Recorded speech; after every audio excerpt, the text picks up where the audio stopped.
Now, the Turkish military have begun crossing the border into Syria. That's according to an official. They aim to push back Kurdish militants days after the U.S. said it would not stand in the way.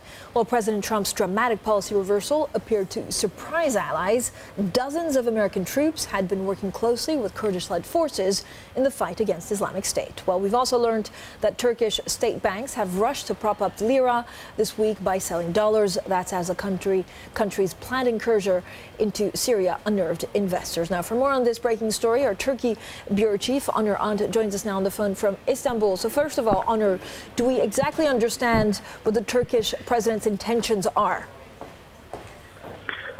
Well, we know a number of Turkish troops began crossing into Syrian territory this morning. This was a well-flagged move by Turkish officials, including Erdogan's head of communications, who tweeted earlier today that Turkey would shortly begin the operation. Now, we don't know whether the troops who entered Syria this morning really signal the beginning of the full-scale operation, or whether they are just a surveillance team who might be testing the waters before the full-scale operation begins. But we now know the Turkish troops are in Syria to push Kurdish rebels, Kurdish militants, away from the border, which has been the long-run Turkish objective in northeastern Syria.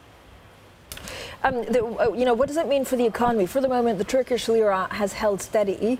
Could that change? Well, when the news of the Erdogan-Trump phone call, where the U.S. president seemed to have signaled the green light to Turkish operation, we saw a knee-jerk reaction in the currency. But since then has been fairly steady, including this morning when the actual news of the operation broke. But of course, like every other military operation, this brings its own geopolitical risks, and there's always a risk of a political and economic fallout, including for the currency.